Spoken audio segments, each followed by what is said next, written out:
अस्सलाम वालेकुम दोस्तों, मैं आपको अपने गार्डनिंग चाहे ग्रोइंग कंटेनर में खुशामदीद करता हूं। तो ये कल वाली वीडियो का दूसरा पार्ट है। कल मैं आपको बताया था कि डेट पाम को ना ट्रांसप्लांट कैसे करते हैं। तो आज ये इसका दूसरा पार्ट। आज मैं आपको बताऊंगा कि इसको ग्रो कैसे करते हैं और इसमें बाकी चीज़ें इसकी डिस्क्राइब करूँगा ताकि वीडियो बहुत ज़्यादा लंबी ना हो जाए। तो जो डेट पाम होता है ना, ये दो तरह से ग्रो होता है। एक तो ये देखो, ये जैसे बच्चे देता है यहाँ से, और दूसरा ये होता है सीड से ग्रो। भी आपको दिखाता हूँ। ये देखो, सीड के ना यहाँ से एक वो रूट निकलती है, फिर इस रूट के ऊपर से ना यहाँ से शूट निकलेगी। तो ये सीड से भी ग्रो होता है और उससे भी ग्रो होता है। ये बाहर निकल आए हैं क्योंकि इसके ना उसमें बहुत ताकत होती है। ये नीचे से पुश करती है, हार्ड ज़मीन हो नीचे पुश करेगी, ये ऊपर से सीड उठ जाएगा। तो कल मैं आपको वैरायटी का बताया था, ये मैब्रूम का वो है पड़ा। ये देखो कैसे पुश कर रहा है अपने आप को, लेकिन ना ये देखो यहाँ पे ना उससे बाहर रहने की वजह से ना, ज़मीन से बाहर रहने की वजह से कि ये भाई रूट यहाँ से ख़राब हो गए। तो कल मैं आपको बताया था कि इसकी रूट्स होती हैं बहुत जूसी। तो ये देखो, इसको अगर हम ना दबाएंगे ना, कैसे जूस की तरह है। अगर ये ऐसे हो गई तो फिर ये समझ लो कि ये ज़ाया हो जाएगा, ये प्लांट नहीं बनेगा। तो इसको मैंने आपको बताया कि दो तरीके से ग्रो करते हैं, एक बेबीज से और एक इससे सीड से। सीड से ग्रो करने का नुकसान क्या होता है? सीड से ग्रो करने का एक बड़ा नुकसान ये होता है कि हमें पता नहीं चलता कि इसके अंदर से जो निकलेगा वो मेल होगा या फीमेल होगा।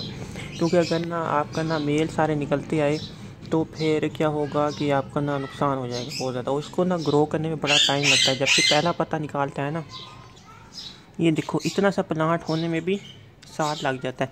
पहले इसके पत्ते निकलते हैं ऐसे बंद,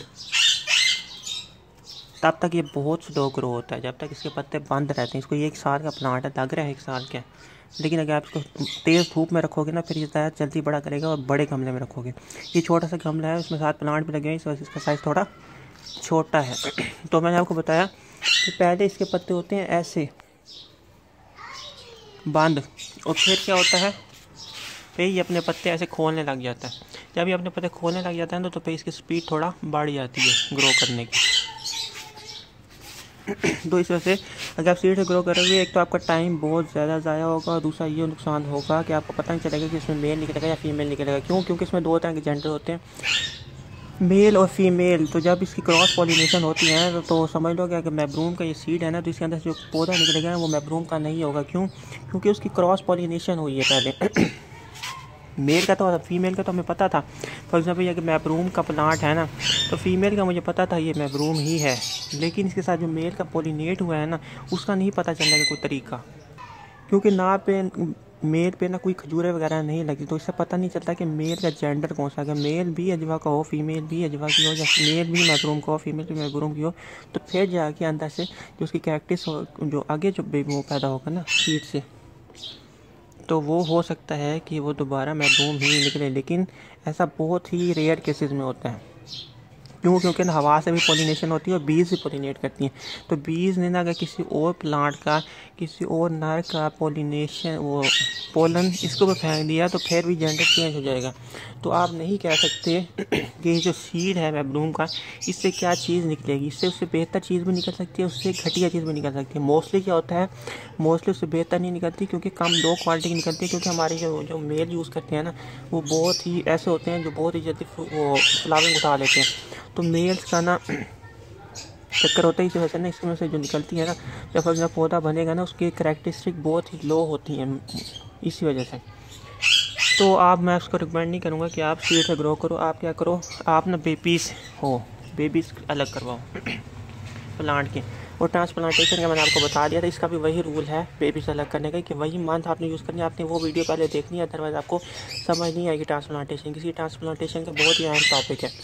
तो क्या करना है, आपने इसके बेबीज़ अलग करवानी है। अच्छा, बेबी लेने जाते वक्त आपने क्या करना है, बेबी या पाप्स या कुछ भी कह सकते हो आप। तो इसके जो पप्स है ना, अगर आप लेने जाते हो तो आपने क्या करना है, सबसे पहली चीज़ नोट करनी है कि आपने देखना है कि क्या वो उसी का ही पप है। क्योंकि बाद औक़ात क्या होता है कि इस पर खजूरें लगती हैं ना, जब डेट पाम पे, तो फीमेल पर खजूरें लगेंगी ना, तो उसका सीड, जब खजूरें होती हैं ना, वो खजूरें यहाँ पर गिर जाती हैं उतारते टाइम, बहुत सारी खजूर ज़ाया होती है। तो उसमें जो सीड होता है ना, उस सीड से ना जब खजूर खुश्क होती है तो सीड से भी पौधा बन जाता है, उसके पास ही, उस खजूर के पास ही ग्रो हो जाता है। तो पता भी नहीं चलता, ऐसे लगता है कि उसके बच्चे हैं, लेकिन वो बेबीज़ नहीं होते, वो होती हैं सीड से ग्रो किए हुए। तो बहुत ही ध्यान से निकलवाइएगा। मोस्टली जो होता है ना वे चेक करने का, कि एक तो ये मदर के बिल्कुल करीब होती है, और दूसरा देखो ऐसे कर्व की तरह निकल रहा था मदर से ना, थोड़ा कर्व बांध के, क्योंकि यहाँ से अटैच है, यहाँ से कर्व बांध के निकल रहा है। ठीक है, कि बिल्कुल यहाँ से सीधा निकलेगा ना, फिर समझ लेना कि ये बेबी नहीं है, ये है बड़ा सीड से ग्रो हुआ हुआ। दूसरा कैक्टस क्या होती है, जब माँ से अटैच होगा ना तो उसकी ना थोड़ा सा हिस्सा ऐसे होगा, जब काटोगे ना तो अलग होगा माँ से वो। तो छोटा सा सफ़ेद सा पोर्शन नज़र आता है। क्यों? क्योंकि वो पहले जुड़ा होता है। कि वो जुड़ा हुआ नहीं है तो इसका मतलब वो सीड से ग्रो हुआ हुआ है। अगर वो जुड़ा हुआ है तो फिर उसकी कैक्टस होंगे, अदरवाइज उसके कैक्टरिस्टिक नहीं होंगे। तो ये बहुत अहम बात है, इसको भी ध्यान में रखो। तो ये मैंने इसको आपको बता दिया सीड से ग्रो करने का क्या नुकसान है, और बेबी से अलग करवानी है तो कैसे करवाने हैं, कैसे उनको सेलेक्ट करना है। और हाँ, ऐसे टाइम पे जाओ कि जब ना उसका फ्रूट लगा हुआ हो फीमेल पे, अदरवाइज़ बहुत सारा धोखा होता है इसमें, क्योंकि इसके पौधे भी महंगे मिलते हैं और वो चीज़ नहीं निकलती बाद में। जब हम लेके बच्चे आ जाते हैं तो बाद में और जेंडर ही चेंज हो जाता है। क्यों? क्योंकि ना हेरा फेरी होती है बहुत सारी। तो अब बात करते हैं, ये देखो मेरी खजूरें बहुत सारी हैं जो मेरे पास है ना, ये देखो, ये देखो बड़ी बड़ी खजूरें हैं मेरे पास, वो जंगल बना हुआ खजूरों का। तो ये देखो ये भी है, ये भी बेबीज निकले हैं। तो दोस्तों आज की वीडियो थी कि ना हमने इसको ग्रो कैसे करें, और ग्रो करने से क्या नुकसान होता है और क्या फ़ायदा होता है अगर हम पप्स के थ्रू ग्रो करें ना। तो नेक्स्ट वीडियो होगी कि इसका फर्टिलाइज़र कौन सा यूज़ करें, उसकी केयर कैसे करें, और फिर हम इसको ट्रांसप्लांट भी करेंगे, रिपोर्ट करेंगे एक फार्म को ना आपके सामने। तो इसके अंदर 3 से 4 से आई थिंक सो 5 या 4 एपिसोड बन जाएंगे। तो इस वीडियो को मैं यहीं पेंड करता हूँ, क्योंकि मैं नहीं चाहता कि इतनी बड़ी हो जाए, क्योंकि इतनी बड़ी वीडियो को लोग देखना पसंद नहीं करते हैं। और हाँ, आप जाते जाते आपको एक टिप दे दूँ, आपने क्या करना है, आपने ना ये जो खजूर है ना, तो आपने क्या करना है, आपने ना ये नहीं देखना कि सीड ऐसे हो या ऐसे हो या ऐसे हो या ऐसे हो। सीड को जैसे भी रखेंगे ये ग्रो हो जाएगा। क्यों? क्योंकि ना इसकी शूट ना इसके रूट से निकली है, इसके अंदर से शूट नहीं निकली है। अब जैसे ये बना हुआ है ना, यहाँ से शूट निकलेगी।